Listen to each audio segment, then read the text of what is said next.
जब फंडामेंटल बातें कर रहे हैं तो अर्निंग्स पे बहुत ज्यादा बातचीत आ रही है, लेकिन अगर थोड़ा टेक्निकली देखें तो किस तरह के मौके बाजार में बनते हैं? अब उतना एनालिसिस एक आम निवेशक के बस की बात तो नहीं है, आप लोगों की राय पे ही बहुत सारे लोग निर्भर करते हैं, फिर भी समझने के पॉइंट ऑफ व्यू से कैसे देख सकते हैं?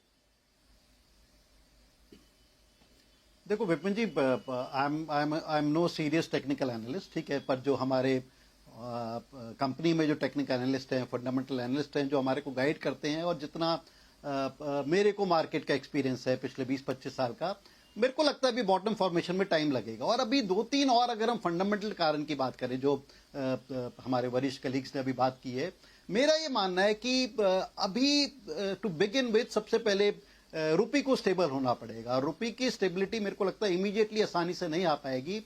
जिस तरह के ट्रम्प साहब के थ्रेट चल रहे हैं, टैंट्रम चल रहे हैं, और जिस तरह से अभी उनको एक चाइना स्पेसिफिक किस तरह के टैरिफ लगाते हैं, किस तरह से वहां पर at end of the day किस तरह के टैरिफ्स लगते हैं, उस पर डिपेंड होगा कि चाइना अपनी करेंसी कितनी डिप्रिशिएट होने देता है या करता है। क्योंकि अगर वहां पर कहीं सीरियस डिप्रिसिएशन हुई तो India will have to follow suit, चाहे वो India will have to take care कि इनके एक्सपोर्ट्स कॉम्पिटिटिव रहे। तो एक समीकरण काफी फ्लूइड है, काफी वॉलेटाइल है, काफी ब्रॉड है का।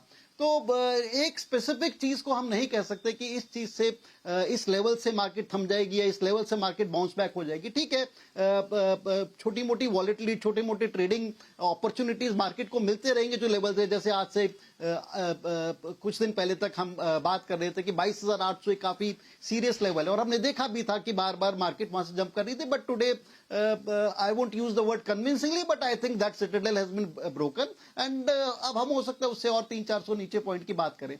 सो ऑल इन ऑल मेरे को लगता है समीकरण अभी भी काफी फ्लूइड हैगा। We'll have to walk the talk, जैसे आप अभी बात कर रहे थे कि एफआई सिलेक्टिवली बाइंग भी करते होंगे।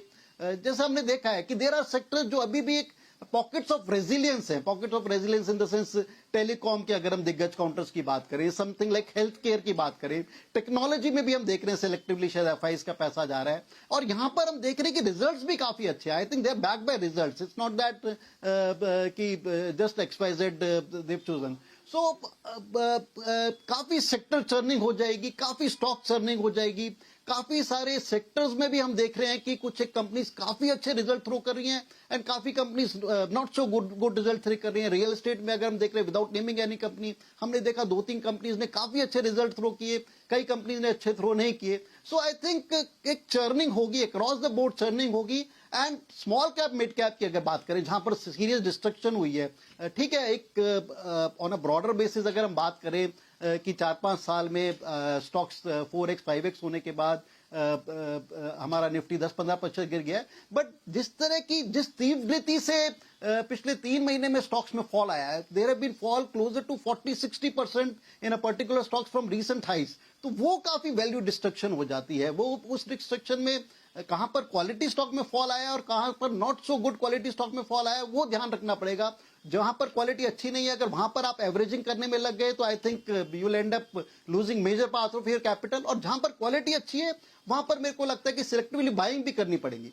एक और चीज जो विपिन जी हम रेगुलरली देखते हैं as a broker, as a active market participant, जो एक्टिव इन्वेस्टर होता है या एक्टिव ट्रेडर होता है, generally I think till about सितंबर, अक्टूबर, नवंबर 70 to 80% इन्वेस्टेड था मार्केट में। इट्स नॉट दैट कि they were sitting on a serious cash कि अब मार्केट में फॉल आने वाला है। तो सिंस काफी कुछ इन्वेस्टेड है, तो जो एक extra question to invest more बहुत ज्यादा नहीं रहता है, and ultimately it becomes a game of watching out, playing out kind of thing. और इस चीज में जो हमारी एक सलाह रहती है लोगों को, इन्वेस्टर्स को, ट्रेडर्स को, कि भाई the best we can do is let's get rid of poor quality stocks, और जो क्वालिटी स्टॉक्स में फॉल आया उसमें हम अपनी थोड़ी रेशियो बढ़ाएं। I think that is the best scenario we can do. And I think जैसा हम देख रहे हैं, बहुत जल्दी हमारे को लगता है कि will be able to form a plateau for a bottom formation, and एक सीरियस रिकवरी आएगी। बट उस रिकवरी में काफी कुछ सेक्टर्स और स्टॉक्स मेरे को लगता है बदल जाएंगे। हाँ, ये बड़ा इंपॉर्टेंट है कि वो रिकवरी, ये अक्सर देखा भी गया है। प्रकाश जी, सवाल लेके आपके पास आता हूं कि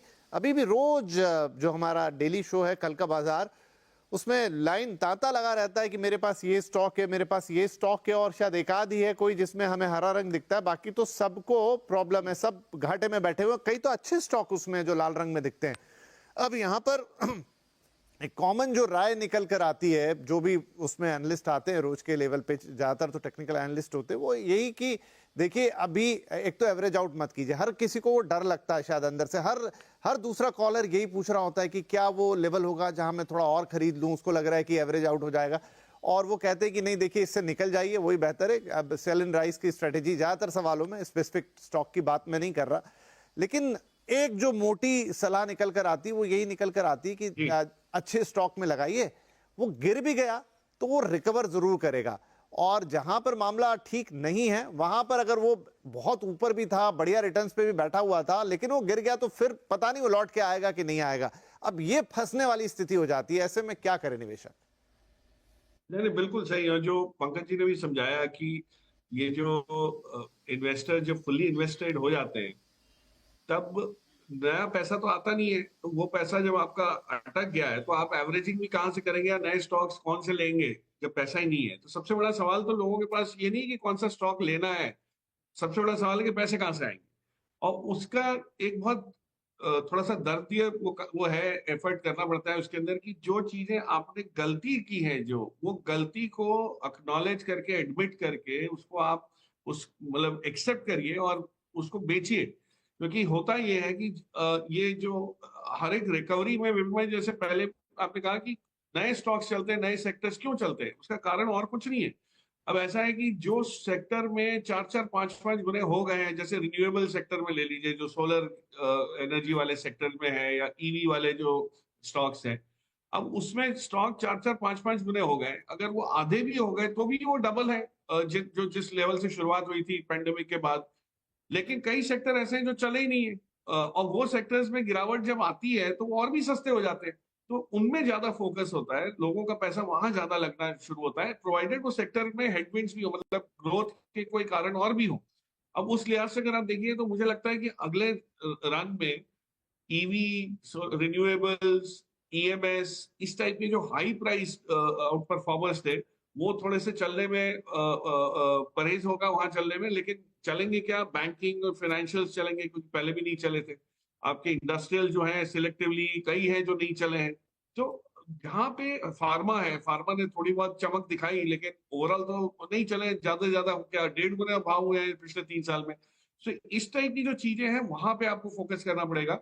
तो जहां जो चीज आपको पता है, ये ना बड़ा इमोशनल हो जाते हैं लोग कि मैंने स्टॉक लिया है, आज गिरा हुआ है, लेकिन मैंने तो सोचा था इसकी ऊंचाई ये थी, इस लेवल पे देखा था, वहां तो निकल नहीं पाया, अब क्या करूं। आपको लॉस बुक करना है या प्रॉफिट को थोड़ा सा लेट गो करना है, वो करना पड़ेगा।